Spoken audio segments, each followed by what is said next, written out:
Testing. 1, 2, 1, 2.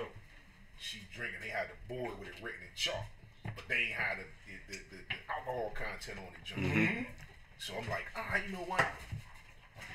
Let me get this Bourbon County stout out of that. She's like, oh no, it's kind of sweet. It's kind of I'm like, let me get one of those. John, give me the test again. Testing. 1, 2, 1, 2. She hit me with it, so I'm drinking. I'm like, man, this shit is good. Yeah. Drinking the shit. I'm like, yeah, let me get another one. Drink another one. I'm like, damn, hold up. Damn. Yeah. Test. 1, 2, test. Like it was So, crazy. Like I said, so now I'm halfway through my second one. I said, yo, how much is this on the alcohol? She said something crazy high. 14. I said, yo, you gotta put that shit on the board. You get me, sir. Give me another one. Then I pass. I got to the crib and pass the fuck out. Testing. 1, 2, 1, 2. Testing. 1, 2. Mic check. Yeah, I tell people all the time. I said, "What? Like drinking these kind of beers." Testing. 1, 2. Now you realize when the bulls say testing, he 1, only 2. had 2 beers, he might have could only had 2 beers. 1 beer, 2 beer. You know, bulls on cops, how they be falling all back and forth. Man, that boy lying. I drink 7 beers. I don't feel like that. Nah, if he had nothing right. 1, 2, 1, 2. Testing. 1 beer, 2 beer, 3 beer, 4, 5 beer, 6 beer, 7 beer more. Give me another test. Mic check. 1, 2, 1, 2. Microphone check. 1, 2. What is it? Feel like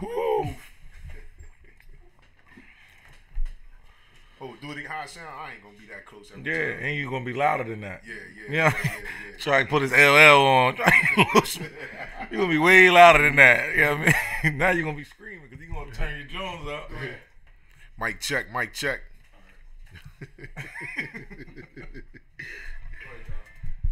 Testing. 1, 2, 1, 2.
Good afternoon, Sports Talk Live for the culture. How's it going, fellas? Oh, it's wonderful, man. Great Saturday. Feel like a Sunday. For like Sunday, we got some NFL action Got some on NFL Saturday. action. You know, it's that time of year. The college is, balled out. They decided to do what they're going to do, and now we can just focus in on the NFL. We got a heavy NFL show today. A lot of stuff going on in the NFL today, and we want to, jump into it and get involved. How was your trip to Disney? Would you go to Disney World, Disneyland, Jonathan? Yeah, I went to Disney World. I went on down to Florida. Oh, cool. Bring some of that warm weather back for us. Got some of that. Met some good people down there. You know, it was nice talking to a couple people. Oh, definitely. Definitely talk sports. Showed a couple people the show. Oh, okay. What we do up here. Oh, definitely. We're trying to get worldwide. We're trying to global conglomerate, as they say, as we kick it off. How's it going, Doug? Everything's good, man. Everything's really good now. Cool. Especially. Definitely football wise, everything is moving on and getting into the crunch time, as they say. It is coming. Crunch time now. Definitely. That's what it's all about. The NFL. And one thing that's going on in the NFL, and we got to talk about, because we had the conversation numerous times,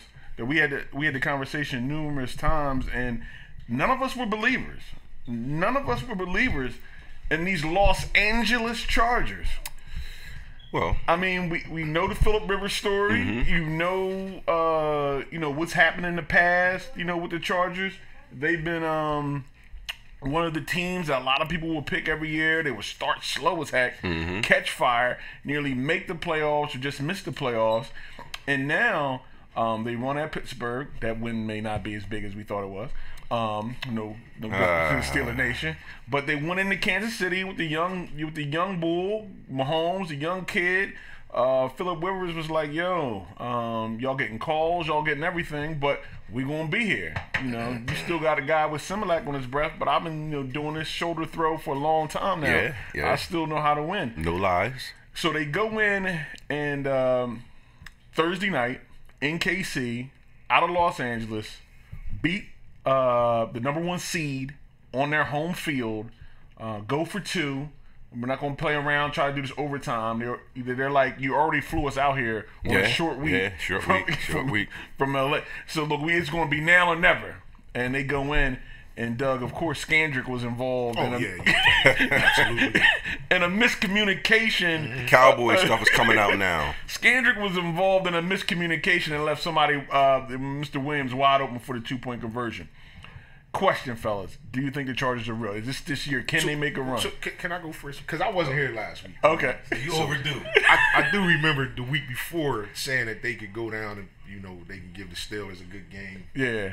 So we brought up the Chargers past about their history. But I felt like that Chargers team, this Chargers team is could make a run. Now, I mean, their playoff, they somewhat like the Cowboys in their playoff history. Even when they do well during the season, is good. I have to say I do believe in the Chargers. They went the number 1 seed, the highest scoring. At home they were down 14 with about 5 minutes to go in the fourth. Right. They came back and won the game. Won the game for all intents and purposes without their number 1 receiver and their starting all-pro running back. I mean, that's saying something. That's saying a lot. Yeah. Keenan Allen played the first drive and was gone. Right. And he's a beast, and he's one of the most underrated. Like we talk about underrated players. His name isn't brought up with the great receivers, but he puts work in when he's healthy.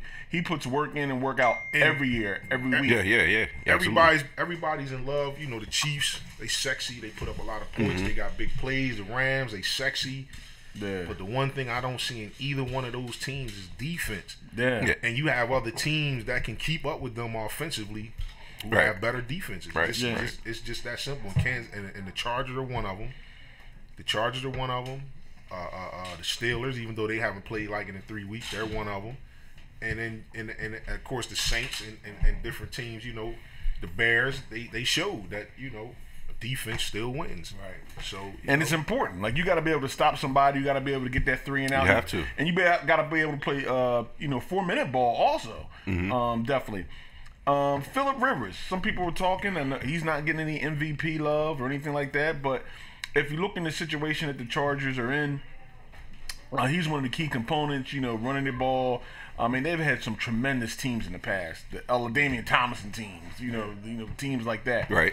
And Phillip Rivers has always kind of been a guy, gutty, tough, competitor. Played that AFC Championship game against New England when they were undefeated that year with the torn ACL in his knee. He's a tough guy. We can't take that away from him. We can't do that. He's going to play. He's going to play week in and week in. He's going to show up.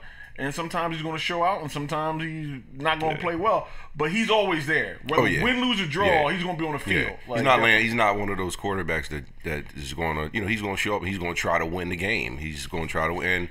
And if you do not do what you're supposed to do, or if you don't come ready to play, he'll win anywhere. Right. It's not like, because I definitely want to get into that later down in the show. I want to talk about that. The new age quarterbacks and everything. Everybody's saying how they're doing and what they're doing versus the old guys saying, hey, like, we're here. We still going to make something happen.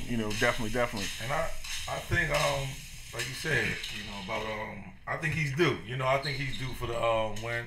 I think he needs to go out with at least one. We already know he's Hall of Fame, but he needs to he still needs that one just for there to be no conversation for Hall of Fame. Right, absolutely. He needs that one. Absolutely. I wanted to give a shout out, to Dre. When you coming back to the show, Dre. Yeah, we're going to see. He was supposed to, but he was coaching. He's coaching now. Got Rob, Bambino. Yeah, I think at least getting to the dance would be. I mean, whether he win, if he gets to the Super Bowl but doesn't win, I still feel he's Hall of Fame, but I just think he need that one. Oh yeah, just so. Yeah. Now there's no question. You want to get that. You want to get that. He can. We got more shout outs also. Dondi, what's up, brother? Oh, the old faithful. What's up, Dondi? Wesley. Cowboys Nation. Yeah, Wesley Dotson. What's happening? Definitely. Johnny Martin. Hey, Johnny Martin got a stud, man, a son, man. Watch out. Coming out. He got a junior over there with 2,000 yards this season. Wow. I see you watching Uncle Vet. Oh, yeah. Wow. Shout out to Uncle Vet.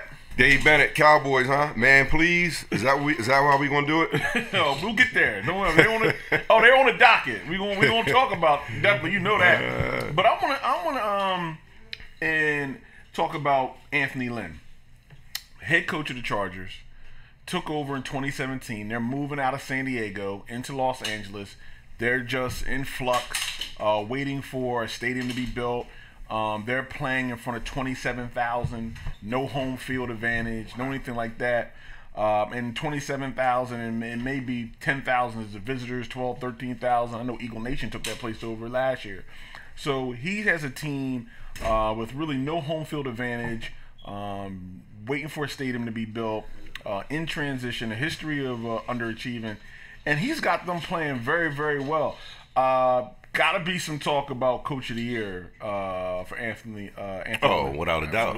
Hey, listen, he's getting lost in the shuffle. How about, we usually look at them as not winning this and winning that, but we talking about Rivers, hold on a second. Rivers, I don't remember him going anywhere, any big places. Like, that was a big game Thursday. Definitely. And they pulled that out. San Diego right now is consistent. Yeah. You gotta play ball now, and did they choke anytime this year? Because that was their MO, right? Yeah, their MO was big moments once they get in the playoffs. I think their MO was, okay, we're 3 to 4 games out, we have no pressure on us now, and they play well at the end of the season, right? Because they had there's no pressure. They're we're trying to catch fire and get in and get hot, right? Because they've been 3 or 4 games back, and they're playing these teams, and it's no pressure on them. Hey, but coach, now, man, the coach. I'm giving it to the coach. This year we know who Phillip Rivers is. They tend to start slow, and then they come back. They did it the last couple of weeks. Yeah. And but I think this year, a couple of their losses, they only have 3, right? And I think a couple of their losses were the field goal kicker, just missing brutal kicks that no pro kicker should miss. Yeah, that's happening a lot this year. Really, they've been one of the better teams in the league. And if you look at their roster talent-wise, they have star players. Right. I mean, you figure Keenan Allen is their go-to guy receiver, but this Mike Williams is the number 1 pick. He's a stud. That kid, Terrell Williams, is a deep threat. He can match up with any deep threat in the league, right? And all these guys are 6'4". Yeah, big guys. Right. Big catching radius. Mm-hmm. They tailored the you team. You got Gordon, you got Rivers, you got, and I think an underrated pickup that people don't talk about is Pouncey. Yeah, that's that link. right? You know, them Pouncey boys never been a joke. We got one in Pittsburgh. The kid Derwin James has been ball. He had a lot to do with Kelsey. You know, Kelsey had a good game, but he didn't have one of those Kelsey games that and the wide Chiefs receiver type game. and the Chiefs losing Hunt. You know, they're on the running. Didn't help. They're on the running game that they had. You know, definitely, which is a key. And moving forward. And unable to close the show. Got the ball back. Needed 3 minutes to drive it out. I'm gonna talk about that later. A little closing the show. These young quarterbacks and stats versus winning. Definitely. Another big game. Bears Rams. Ooh. Bears bloodied them up. Oh yeah. I mean, hey, listen. Did we expect anything else? You better watch out. It was 26 degrees out there. You better watch out. And it was really interesting because Goff had a terrible 4 interceptions. Through 4 picks. They took Gurley out the game, and once they took Gurley out the game, Gurley may have had 26 yards rushing. Yeah, I think carries. And they really had no answers. Nah. The Blue Jeans didn't have any answers. Listen, man, whether you can talk that, oh no, we got 11 guys, they got 11 guys. Okay, listen, weather got a lot to do with a lot. Yeah. So let's just don't front. The coach took it, and I think it's going to be tough for anybody to go into Chicago with that defense. Oh. Yeah. Another thing though about the Rams, they've been sneaking a lot of wins out their last four weeks. Yeah. Like it's been dogfights. Right. It hasn't been them blowing teams out. Like it's been a lot of dog. Maybe the 5 weeks. Right. So what's their record? They're about 2 losses. 2 losses. All right. So this is what I can give them. I can give them the fact that they came out week 1 and they were winning. They didn't skip a beat. Now they might be getting a little tired. Somebody might be figuring them out, but. Consistently, you can sneak out of wins. Everybody, if you look at everybody, that's what it's all about. Sneaking out. Weather's on the road, whatever. Sneak out. And it's not how, it's how many. They've been consistent at that. Yeah. You get it done. I mean, in division too, because when you play in division, those games are going to be tight. I mean, historically, division games are going to be tight, and you get upsets, and you kind of they all the old cliche, throw out the records or whatever. Right. We're playing a division opponent. We know y'all. We're not afraid of y'all. No matter what kind of season you're having, we beat you before. We can beat you in the past. So, and it was definitely to see because as one of the themes is they've been trying to take defense. The NFL is trying to legislate defense out the game, the tackling. You really cannot even look at receivers tough, or it's a holding call or pass interference. So they're really trying to push, the points and the quarterback agenda. But there's teams out there that are still playing old school defense and in this era where they really eliminated the intimidation factor. They really eliminated absolutely. The Ronnie Lott, the big hits, the Dennis Thurmans, the Joey You better not hit somebody Browners. and jump up and come with that energy. The Jack Tatums, they've taken that piece off. You can run freely down the middle of the field. That's why power forwards are trying out tight ends in the NFL. Right. That's like, I'll go try. I'm like 6'4", 6'5". And none of those guys weren't coming down in the 70s. Like, I'm gonna run down the seam like on Tatum, no, Ronnie Lott and all these guys. Nah, that wouldn't happen. No. So now you internal have bleeding. The Bears playing defense and really setting the tone, and it's gonna be interesting to see. Because I really like defense. I'm a defensive guy. I like to see points at really earned points. Not blown coverage. Hey, listen, man. Stuff running wide open. As beautiful as it is, you get to enjoy. Because the athleticism, we love it. Catches, we love it. But I like when somebody says, "I'm not letting you do this. I'm going to stop you." Oh, definitely. That's beautiful. Well, I like it when it's on both sides. Like if it's scoring, I need both teams to be scoring. I wouldn't want it to be 57-3. Like I don't right. Absolutely. Absolutely. If it's 57-57, like I'm locked in. You know what I mean? Like, or if it's 3-9. Because you're going to appreciate that athleticism. Right. That's what you're going to appreciate. What? Go ahead, Doug. I think when the league, when you watch the Bears and these teams that play defense, is when guys make plays on offense, you can appreciate it more. Yeah. Because you want to see the best players in the game make contested plays. DeAndre Hopkins with a guy hanging over and make a catch that, one hand kept going out of bounds. You don't have to bail these guys out with these, some of these ticky-tack, pass interference calls or holding calls. These guys are good enough as it is. They don't need the help. You know what I mean? Let them guys, and it's kind of like you take away from the greatness, in my opinion, that because it's like, you see a guy make a great play. Well, nobody can touch him now. All the gloves of this, and it's like, man. Speaking of the calls, real fast. Sidebar. I want to go sidebar on you, son. My fault. Yeah. the pass interference at the end of the game, back of the end zone, Chargers. He touched his arm. Frivolous. Do you think it was a bailout? I think it was. Do you think the call should have been made? But I don't think it should have been made. But at the same time, the Chiefs had like 3 same call holding calls on one drive that was like, wait a minute. Wait. I mean, you got to keep it even. If all you want is consistency. Right. Like, that's all you can say. If you calling it close or they calling it close to the vest. I mean, Parcells used to scout the officials and give his team prep. This is the offensive holding officials. This is the illegal contact officials. This is you can't get real frisky with the receivers. That's there. It's like that in all sports with refs. Even basketball. You know what they call the refs meet. They look. Your coach told you in the past if you competed, he said like these guys they call a tight game. They call hand checking. They call then some they let you get away with a little bit more. So, everybody's let that call go, though, but that call almost determined the game. The 2-point conversion could determine the game, but the call, that was big. I think it was a big call, but it was because had they not made the call, I guess the ball is at the 4 instead of the 1. Right. You know what I mean? Like, they were still right there. It wasn't as if that happened at the 50-yard line. And that but it resets resets it gives you the first. True, but I mean. Then now you got the option to run or pass. Right, but they didn't have any timeouts. So they don't even run 8 seconds. It was 8 seconds. I mean, I understand what you say. It was a terrible call. Right. It was a terrible call. I mean, we've been seeing so many terrible calls. The officiating this year has been blatant. I mean, even in the Steelers-Chargers game, they had that guy that went offside. Killed the game. Killed the game. False start, rather. False start. He started way before. He was like 2 steps in. Way But see, what doesn't happen in the league is things like this. Like, if you can review everything. Yeah, I agree with you. Like did that offside? Yeah. Right, go back and say, oh yeah, okay, he was offside. Bring it back. Yeah. Don't say, oh, we can't call that. No, you missed it. It's usually we got a 5-hour game. Though. We got a 5-hour game. I don't know. No, you got ticky tack. Then you got the real. That was the real thing you bring back. You can't let that. I mean, go. you figure when the world sees it, you can't let it go. What was it? The Sunday big screen. All day. There you go. The Sunday night game when you can see. I think it's a terrible rule where Bobby Wagner jumps over and he just brushed against the guy.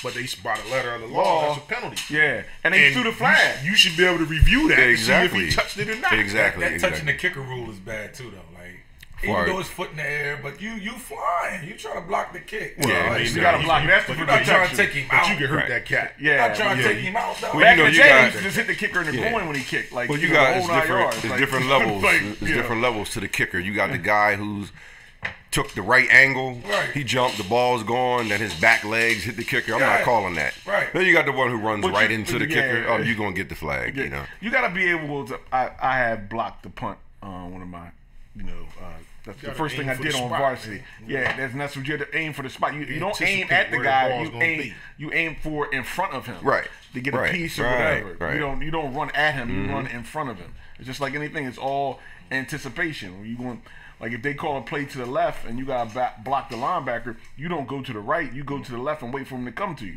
Right. Because you don't go where he is because he's going to be following the backs behind you. Exactly. You go cut him off, and seal that backside. This little Coach Jennings right here. Yeah. Give it all to him. Give it all to him. That's what you have to do, and that's the key. But I want to see defense.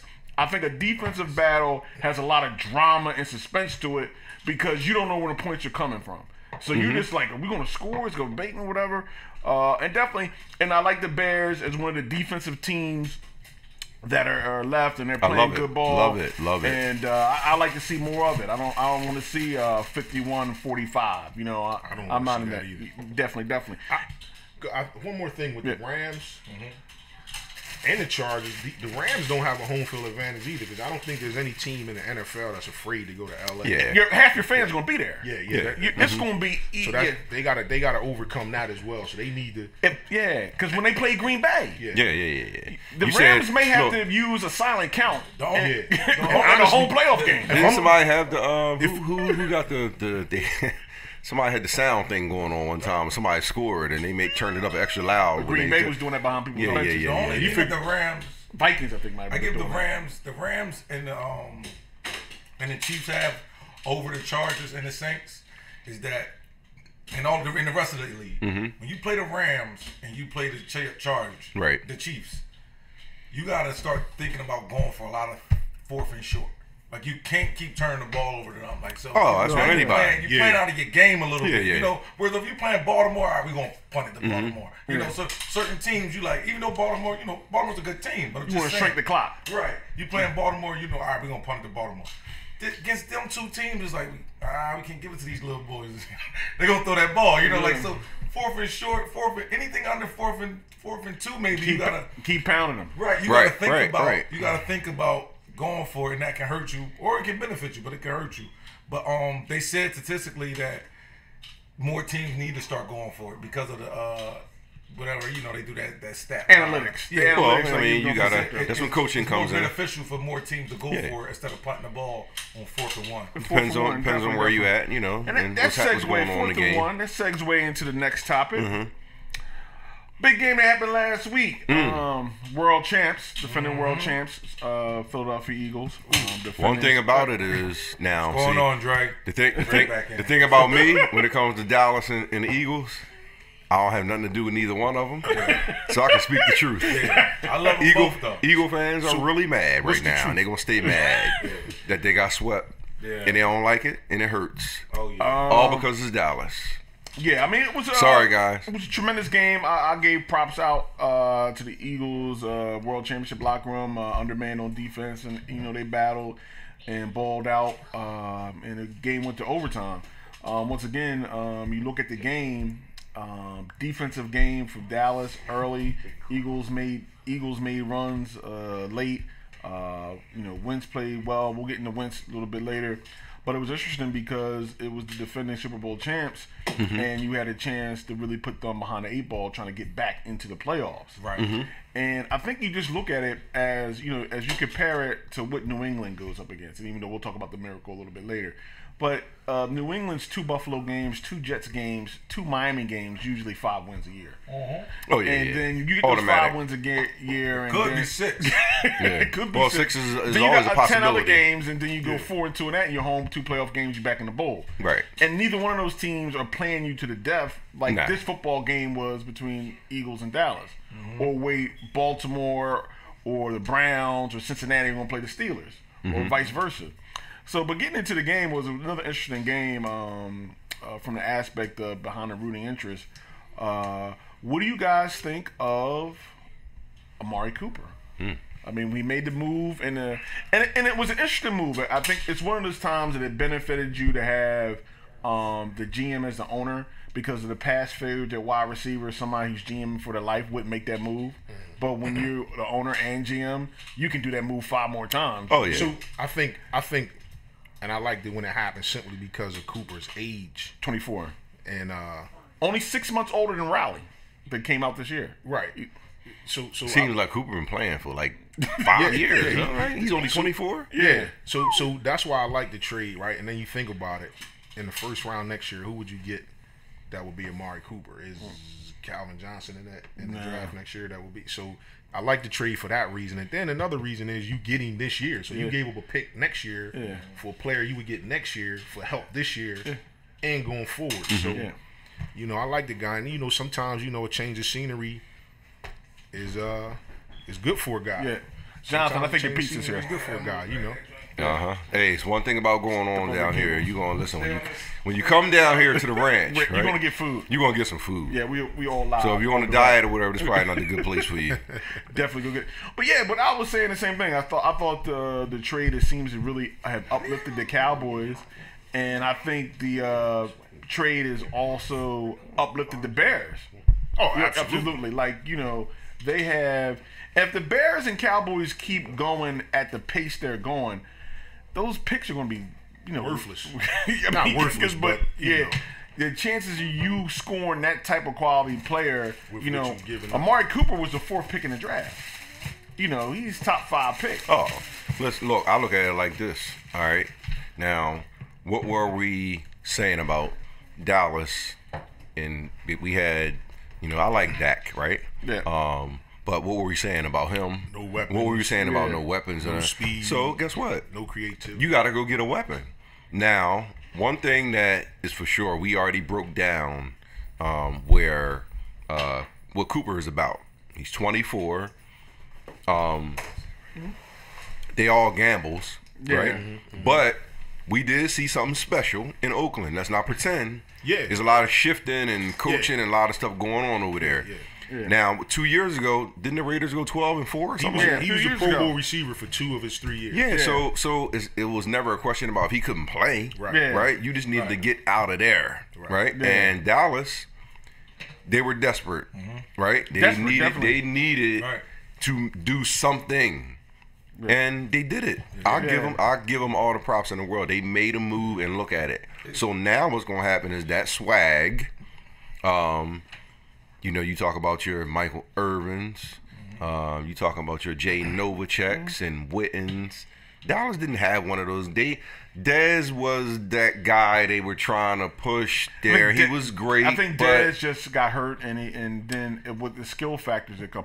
Amari Cooper, when I first saw him play Dallas' first game, I was like, this cat runs routes. Oh, yeah. This guy's a professional. Yeah. Like, and give it to Stephen Jones said we need to find somebody who can run routes that Dak could depend on that's going to be where he's supposed to be when he throws the ball, because his arm talent is not there.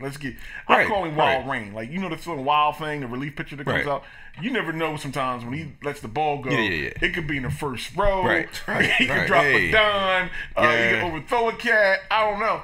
But the thing about him, we'll get into later when we talk about QBR and winning, like these QB ratings and the games you can't win, but Russell throws set for 72 yards to make plays at the end to win. Right. Yeah, and we're getting to that. I think the main thing with getting Cooper and his ability and just the things he can do, not to take nothing else from the other guys on the roster, but I think it gives Dak a sense of confidence.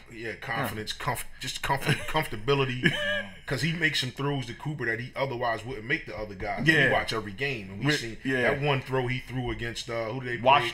Washington in the middle of the field. He wouldn't make that throw with anybody. Right, he wouldn't throw that ball to anybody. Right. And we even see the fact that, like, we seen for the past several weeks now, it seems like at least once a game where we see Gallup get behind the defense and he either overthrows him, he underthrows him. But for some reason, he's on the page with Amari Cooper. Yeah. All right. And I think it's just that confidence that I got a guy now that can make a play. Say what you want. Every quarterback needs that guy. Right. So, look at the history and the success of QBs. They were better with that guy. And I say that with you guys knowing that I'm not the biggest Dak fan.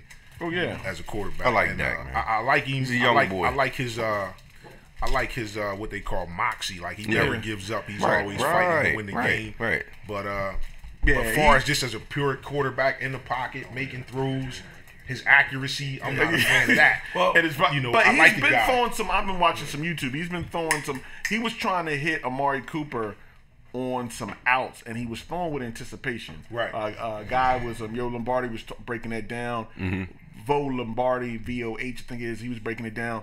But the interesting thing, the 75-yard touchdown pass was strictly him and Cooper rejecting the offensive coordinator. Yeah. And I love it. The Eagles were sitting on the curl routes, the in routes, which we've talked about triple curls before.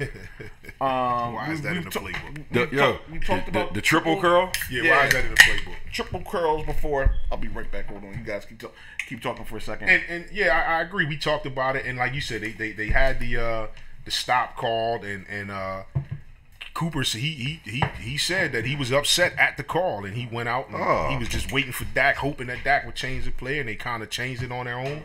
Hey, look, man, I got this guy in press coverage on one-on-one, and that's the one thing, when you got that guy, no matter what the call is, you can always say, hey, he's one-on-one, I'm going to. He's going to beat that guy. Listen, all the Hall of Famers, the great players, all of them, they had the ability to feel and know, like, this is not the right play, I got to switch it. And they did it. And when they did it, it worked. And the coach didn't say anything because they coaches on the field. That's what makes them great. And it's the right move, though, because if he overthrows him, because that's a play where I'm either going to overthrow him or he's going to catch it. But it's no harm to us, right? So that's a play. That's a safe play play. And I mean, now you talking about two of your best players making that decision to make that. You don't have a problem with that. And So Linehan back next year. What's that? Linehan back next year. I guess it depends on how they finish. Yeah. I think it depends on how they finish. Hey man, Dak got a new best friend, man. Look for the magazine articles and them hanging out on yeah, islands and all that. That's Yeah, definitely. You know, you gotta be friends with the quarterback. all day. We doing this Cowboys and Eagles, but I just hear a lot of Cowboys things. You know, Amari Cooper right now. But I think we need to really talk about if Wentz is not playing. No. Oh, I got a whole segment. We'll get to Wentz. I got it. You know, Did you get the show notes? I didn't get the show notes, man. Did you get the show notes? Well, let me say, I Show feel notes. Cooper that, you know, like the thing about you know, shout out to Greg Myers, shout out to Webb, Jamel, he's watching, you know, and but the thing about just when you play for the Cowboys, everything is just turned up. It's bigger. Just because you're Cowboys, you know. Yeah. Just because you're Cowboys. Like the kickoff gunner has a TV show now. Yeah, like the Cowboys. You know, y'all Cowboys fans, y'all know Cowboys hasn't won nothing in a long time. Yeah. TV shows still fight. Oh, yeah. They get the Cowboys Their brand. over every team. Yeah. That's their brand. It's only them and the Patriots. And if Belichick and Brady leaves, nobody's fighting to get the Patriots. No. Like the Cowboys can have the terrible record, and all the stations is trying to get them on main time. But you know, time. Hey man, listen, You know, Jerry's a big gun. Right. So everything that the Cowboys does is turned up. Like not saying that Amari Cooper's he's doing regular things, you know, but it's just so much. Regular? He's doing regular. His receivers doing the same thing. Not the last 200-yard games. Not Cowboys receivers. 200-yard games.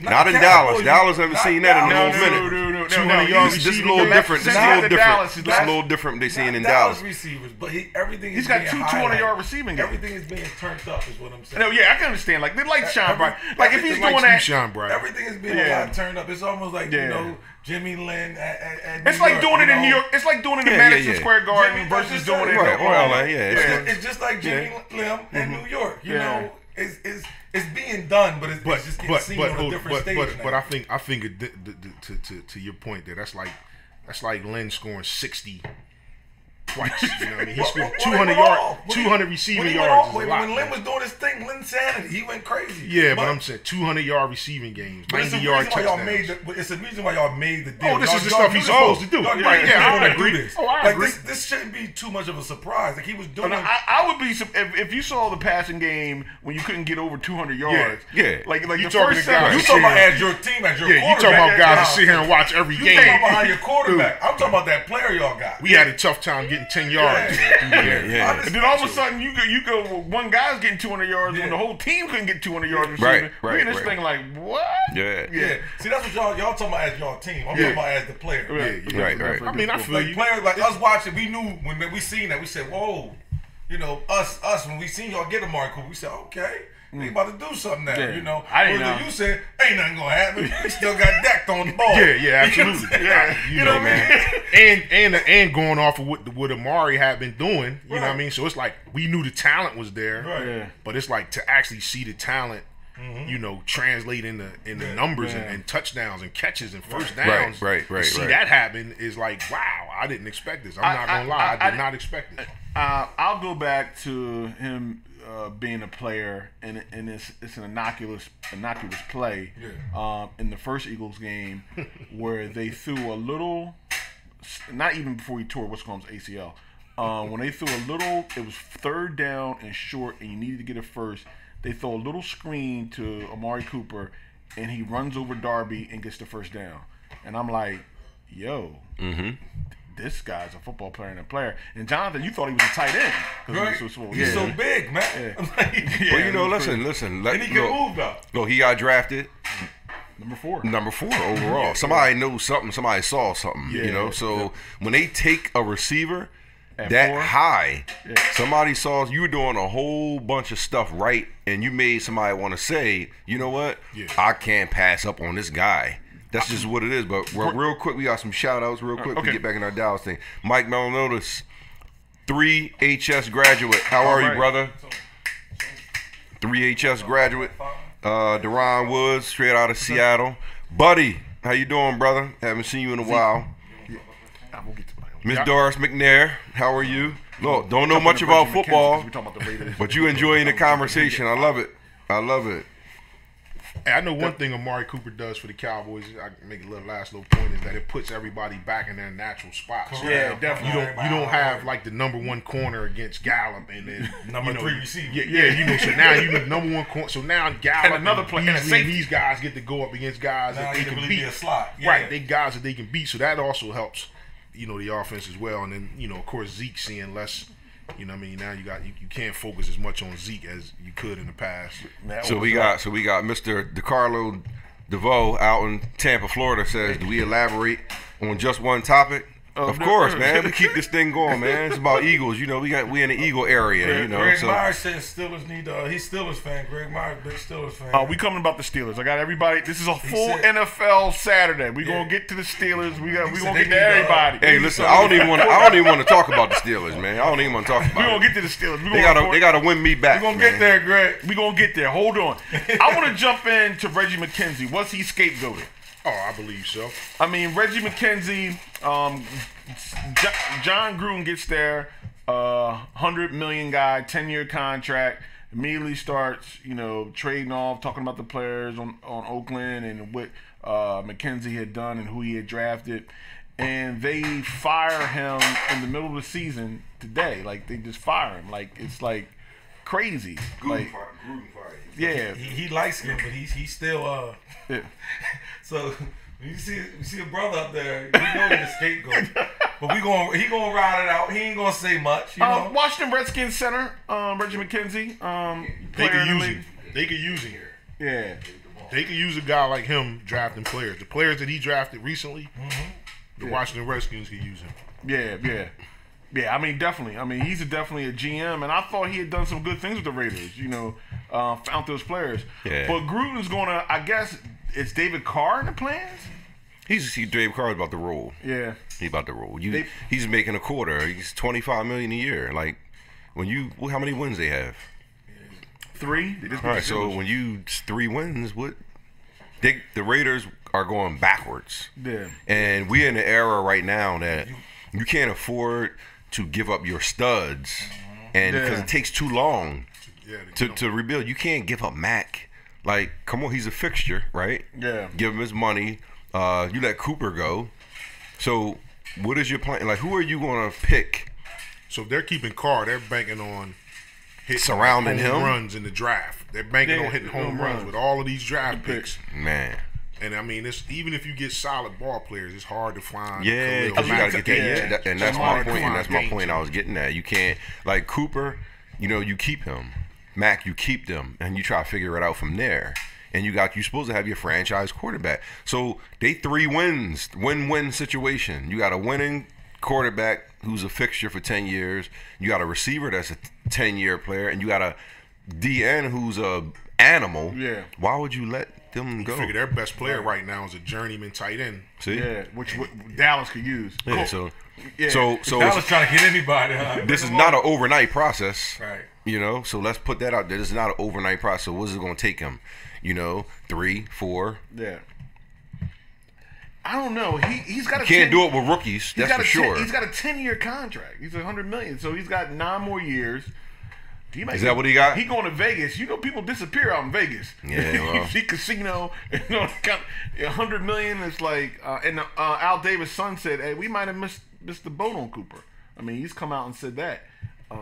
Interesting enough, but I see that it just didn't work out. Yeah, like he's a good player, he's a good guy. Yeah. It just didn't work out. Oh, we saw that. We saw it working. But you know what? No. No, they also added the key word in that phrase that he said was, "It didn't work in our system." Yeah. This year, because it's a new system. Yeah. Whose system is it? Yeah. It's John Gruden's. In the previous system, it worked. Yeah. Out here in Oakland. But see, that's the problem. That's the problem I got right there. Like sometimes, if you go into an organization like that, whether you the GM, whether you the coach, something you don't have to tear everything down. You see what I'm saying? Yeah. You don't have to tear it. Yeah. Just figure out, because you can't tell me, okay, you have Carr, you have Cooper, you have Mac. All right. So now what you need? 3 linemen. I think it's easier to go out and find 3 linemen. Pretty decent linemen. That's what I'm saying. I think it's easier to go out and find a durable back, a tight end, and a couple linemen, and a couple. Now you didn't wiped out everything to start over. I don't. All That because gives you time. You Yeah. give you time. That You gives you shoot the time. 2 stars is doing that you got rid of. Yeah, so Both of them are doing it. Yeah. and you had the money. See, both of them are doing it. Yeah, So you figure they had. If you remember before the season, they got rid of Crabtree as the second receiver. Yeah. Right, They right, brought right. in older Jordy Nelson. Yeah. They had the offensive line with Donald Penn and Crabtree- Osemele and those guys. Crabtree's Those playing guys. all right. He's The playing all Oakland had one of the top 5 lines in football. Yeah. Have. Right? So they didn't need much. They had a quarterback, they had a And that's wide my point. receiver, they brought in Cook as the tight end, they had Mack on defense, they took a corner Yeah. in the first round a few years ago that Green was Fabian, trying yeah. to get rid of. Yeah. Right? So they had talent. I just don't understand what the talent evaluator, the new talent evaluator saw. And it came him down to wanna that. tear Came it down to down. that money, man. And just you see how we talking about it. Yeah. Maybe Cooper was talking about it too. And I'm thinking that some of those guys weren't as what's the word I'm looking for? Subordinate Yeah. to him as he would have liked. Right, So he got him out absolutely. of So when you like, listen, we can go right back to Chip Kelly. Chip Kelly comes in. He's trying to change the culture. Okay, this is not college. You know, you can't the culture of your pro team. So okay, you got guys from everywhere, right? Yeah. You got linemen grown from men. Wyoming. Yeah. You got city guys. You got guess what? Everybody walks and listen to different music, and everybody don't want to listen to the same music. Yeah.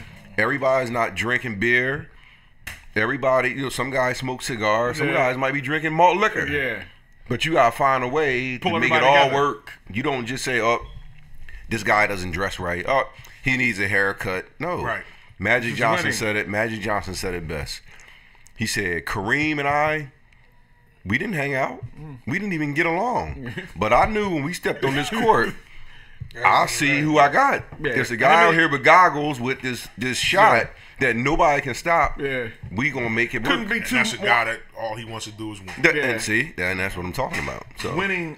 It's all about winning. Yeah. That's the All else is about second. winning. Everything All else about is winning. secondary. There All you I go. want to do is win. everything falls into place when And you win. With all the great teams, we seen it. We all saw the bad boy Pistons 30 for 30 where Yeah. Isaiah was from here and Bill Walton. I mean Bill Lane Bear was from His dad he made lived more on money like than a- him. Yeah, Yeah, right. he He did. lived on a big house on a golf course or something like that.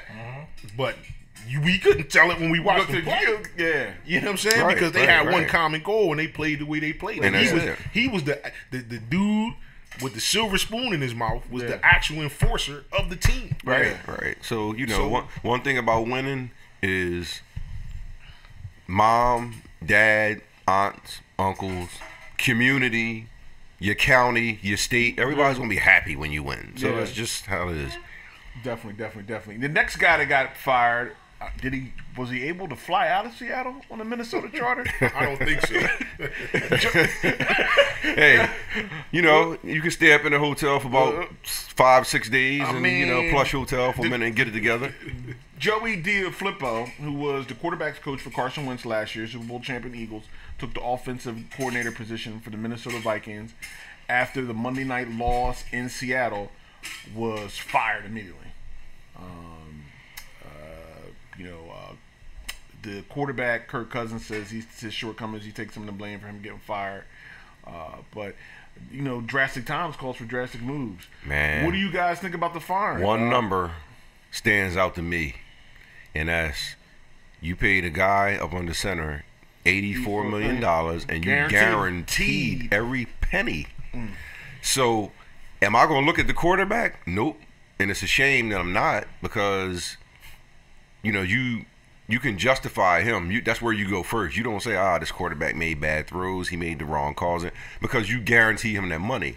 Yeah. But that second guy in line, if it's that coordinator, he got to go. Yeah, and the thing about it was, I think Doug was talking about, they would not run the ball Yeah. Monday night.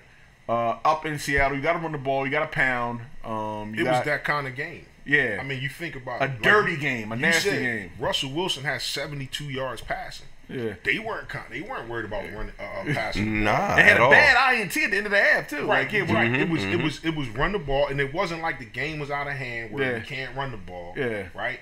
And actually, we're having some sort of success, a little bit of success, but the only reason why I think it was a good firing is because the head coach is the boss. Yeah. When the boss says, Run the and ball. I'm not a Minnesota Vikings fan, so we watch football and we hear it, but when the boss says week after week, we need to run the ball more. We need to run the ball more. We need to run the ball more. You don't just not run the ball. Yeah.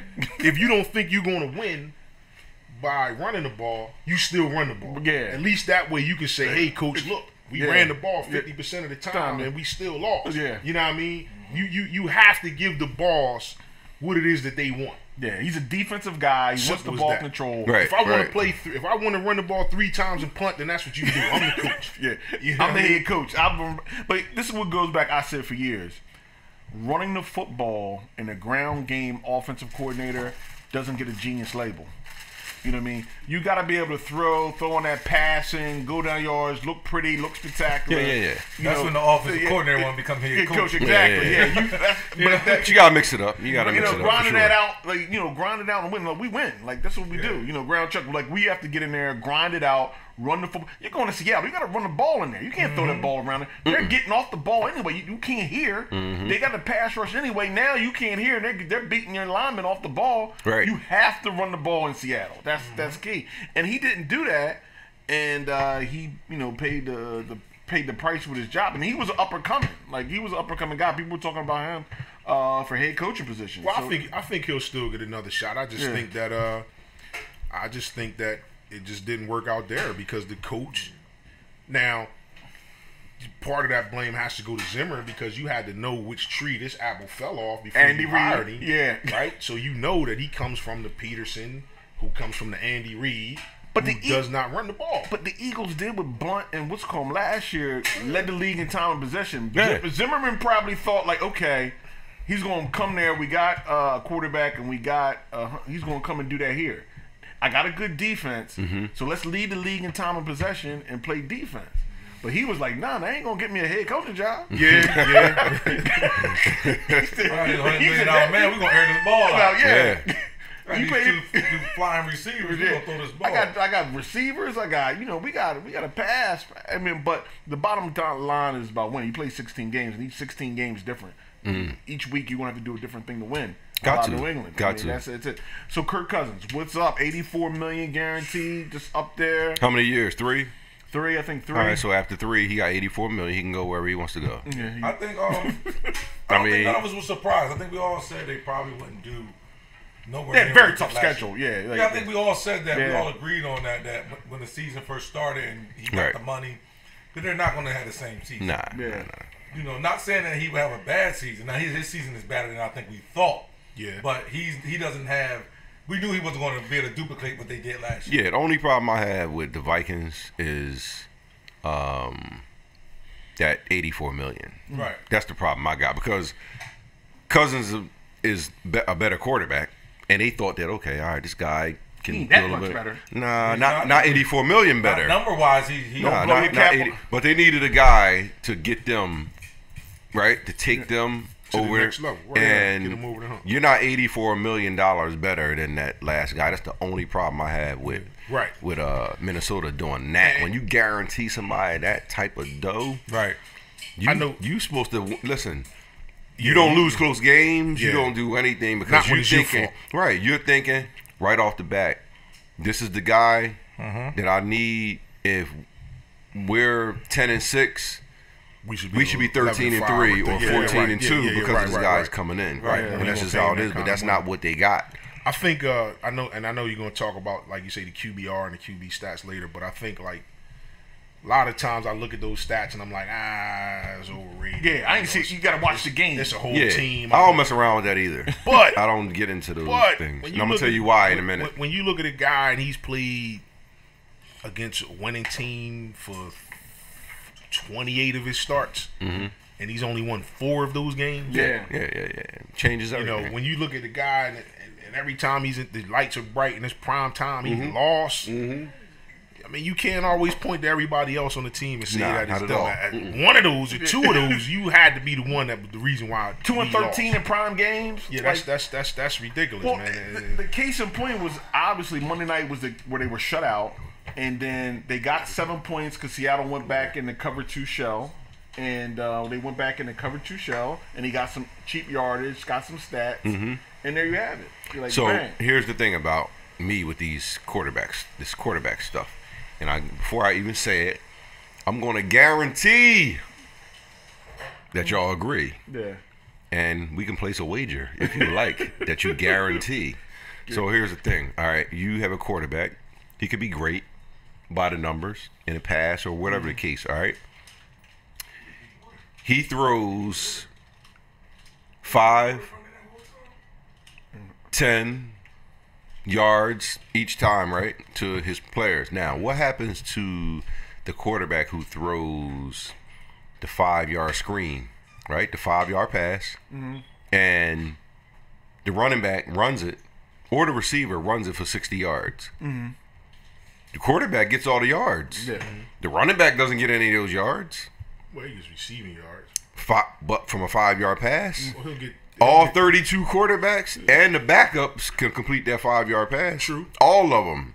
So the quarterback's going to get 60 yards off a 5-yard pass. And that happens a lot to the quarterback who likes to dink and dunk and to throw to the short receivers, and they take it 20 to 25 yards. Okay. So I'm looking at it like, why don't you give those yards, give that quarterback that 5-yard pass, but give that receiver those 30 yards. Well, you figure I see your point. You see what I'm saying? But my thing is, if I'm a personnel guy and I'm making that decision, I see that. Right. You understand what I'm saying? Like, that's my thing. That's my thing when I look at Dak Prescott. When I look at Dak Prescott, even his first year was, Beasley across the middle, an 8-yard pass, a 6-yard pass, and but when I look at the guys that are like the Phillip Rivers, and he's just dropping it down the field in a bucket, right? And I look at these other guys that are throwing the ball, Mahomes, they're throwing 20, 30-yard passes, and your eyes tell you that this guy can do this. So if you're dumb enough to give this dink and donker, Alex Smith, per se, X amount of money, that's on you. I mean, you get what you pay for. I mean, you can see. Now, sometimes you have to live with what you get with those guys. I know that was a big fight in Pittsburgh that Big Ben wants to go down the field, and, it's okay just to take the check down. A lot of them guys don't want to check the ball down, but, I just feel like, man, if you're watching the game, we're all watching the same game, and we're seeing the same thing. If you want to give that guy that money, that's on you. So they want to give Kirk Cousins $84 million. By no stretch. I actually hating on Kirk Cousins? I thought he would be better than this, but Well, he guess what? He was a better quarterback when he was in Washington. If you looked at Washington and you looked at what Minnesota needed, you were like, oh, this guy is slinging around. He could. That's why he got the guaranteed money. Weapons in Washington, right? In Minnesota, they have weapons. They have 2 good receivers, right? A tight end, 2 good running backs. And that's how he got the money. Now, what's going to happen in the future when it's time to discuss this? It's going to be like, whoo, Kirk Cousins pulled up the truck to the bank. And another thing that's going to happen is, when it's time to re-sign some of them guys on defense, and they can't. Because they got gave 3 him years. so much money. A lot of the top tier guys are getting big money now because you fully guaranteed this guy money. Can't cut him. That's what I was about to say. Can you? Can't cut What do you say? Okay, I'm guaranteed $27 million. But let me take $8 million off of that so we can sign. You're not doing that. Then you can restructure. Yeah, he can, sign for more years and take money and shift that it. Type of stuff. But how do you shift down $27 million guaranteed? I'm how not you shift doing it if I'm him. Exactly. Why would I? Exactly. I'm not. Take my money and leave. Now you'll have guys that say, "Oh man, 27's enough, huh?" Because you got to understand the business a little bit. But he's not taking that. He's not doing it. At all. I would. What do you guys think of the whole Wentz situation? The injury. Is he injury prone? He's not going to finish this season. It looks like. What do you guys think of Wentz? Let's be real quick. But first and foremost, before we get into all this, Dondy Higgs, to be a Cowboys fan, shout out to Dondy. He's a fixture in sports talk, but he worries about Wentz a whole lot being a Cowboys fan. I'll be trying to figure out why you worrying about the Eagles so much. I'll be trying to figure that out and listening to them. But shout out to you, Dondi, anyway. But good player. Oh, absolutely. But see, this is where I give credit to the Eagles, right? Sometimes you gotta shut guys down. You gotta look at the big picture. All right, are their playoff hopes alive? Like their season was on life support. Yeah, it's on life support. So you talking about a franchise quarterback, quarterback. Excuse me. Not the backup. You know, not a third-year guy or not a high draft pick. You talking about the franchise, right? You got to shut him down. Yeah. All right. You came off a knee injury, right? Hey, everybody knows about the ACL thing, right? It's not your put some ice on it and you'll get back. It's not some you'll put the ice on it and you'll get back together. It's not one of those. It's a catastrophic injury, right? Yeah. Some people don't come back. Some people do. All right. Your back is hurting now. Who knows when it happened? I remember watching the Tennessee game because I don't just watch my team. I'm a football guy. Absolutely. Tennessee was bringing that noise. Yeah, he's been taking a beating all year. And you've been taking that beating. So who knows when you got your back messed up, right? Yeah. I find out your back's bothering you, and we talking about you are our future, and you're hurting. Shut it down. Take these last, what week are we in? 14, NFL. 15. 15, okay. Shut it down. Yeah, I think you got a vertebrae problem. You got all to shut it down. It's over. You may have to do that to him because I'm sure he's a competitive guy, and I know, like one Eagle fan pointed out to me, is that he has to go by. I'm sure he doesn't physically go by it, but they said, to know that there's a statue of your backup outside of the stadium for winning the Super Bowl. Oh yeah. That's a big deal, and that you weren't there, and hey, look, I'm sure he's a competitive guy. And, Philly, right? Here's what Philly fans are doing, right? Right now, they had a mix with, you know what? This guy, I like him. When he plays, he's good. He's might be our future, but he didn't win a Super Bowl for us. Right. So guess where they're at now? Foles. Because Foles won the Super Bowl. So this will be a big thing for imagine if tomorrow Nick Foles go out there and he lights it up. Oh. And he's been sitting on the bench, and Wentz has been struggling for the last few games. Listen, he goes out there and light it up. You get the newspaper? Do they even still have the newspaper?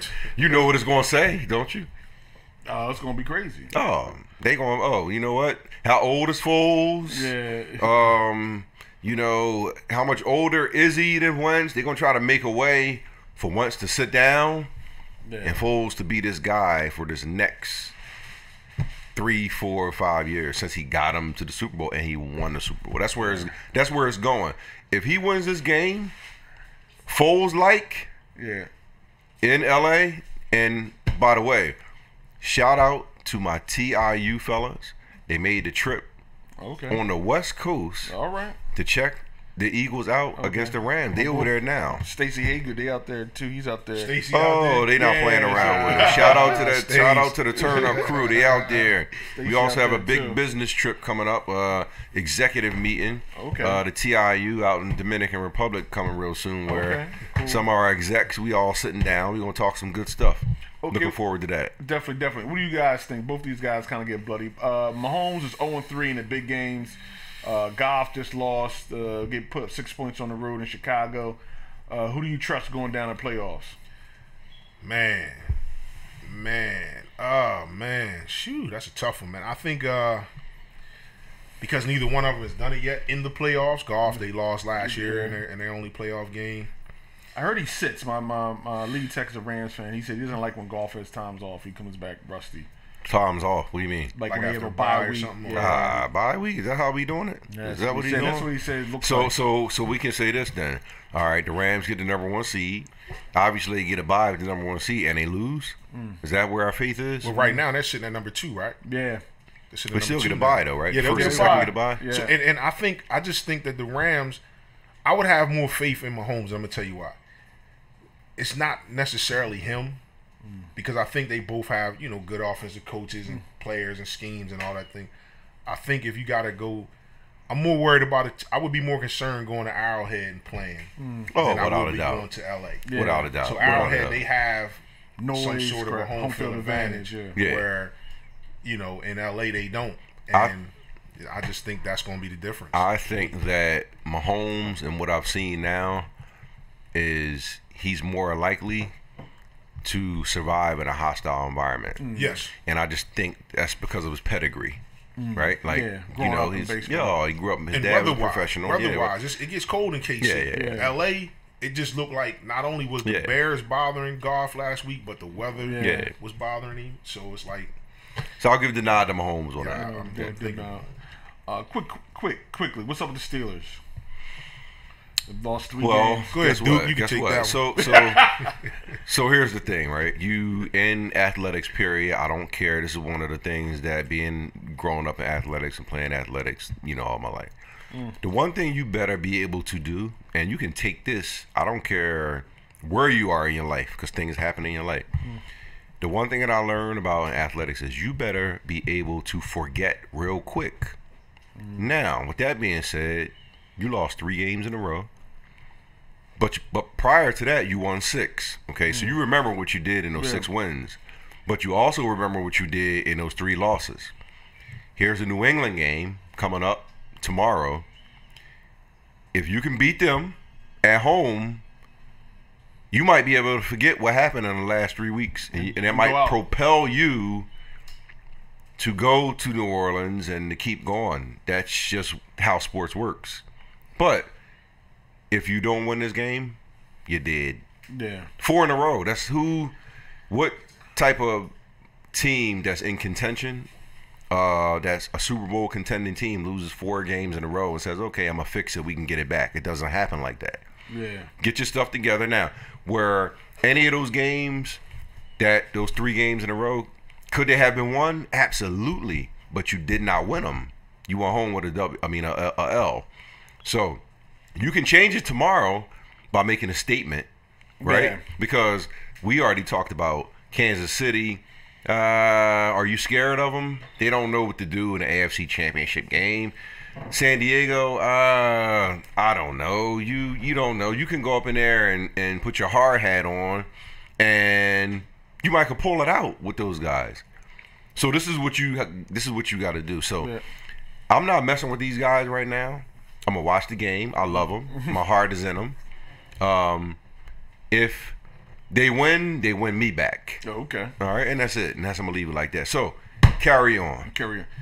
Seattle, can they be dangerous away from Seattle? Because they look like they're going to make the playoffs. They're going to be like the 5th seed. Yeah, well, let's ask the number one question. Have they been there before? Yeah, they got players. All right, so who's the quarterback? Russell Wilson. Was Pete Carroll there also when they went through it? So it's a taste of something, right? So it's some know-how. One thing they're not going to do is they're not going to be scared. Oh, no. They're not going to tense up. They're not going to do none of that. If you beat them, you just beat them, right? Yeah. So, you know what they're coming with, right? You know Bobby Wagner's still over there last I checked, right? Yep. You're not going to just decide you want to run over there wherever he is and no, it's not going to happen. So if you can keep, that game with them close, I'll put the money on Seattle all day if you can keep it tight. Definitely. Because they're not going to run up and down and score a lot of points. Yeah, and it's playoff time. It gets tight. You got to go on the road. You got to, hey, man, listen, I'll go with them. Listen, look for the guys who got their guns out and they don't have any sleeves. Yeah. And they ready to bring the noise. That's all. Definitely. No doubt. Got to go. What do you guys think of the Miami Miracle play? It was nice to watch. Belichick outthought himself. No, he didn't. That's all player right there. I'm not putting that on the coach. I watch Gronk, and Gronk sitting back probably 50 yards back near the goal line, and he says, man, they not gonna get it. I'm partying tonight. I'm in Miami. Do we got to go back the next day? What we got to do? But it's gonna be on. That running back got the ball. He was out, and he looked and said, I think I might have this sideline. I got a tight end back here. I know he's not faster than me. Gronk said, 1, 2 steps. I can't dig in the ground like I used to, and it was over.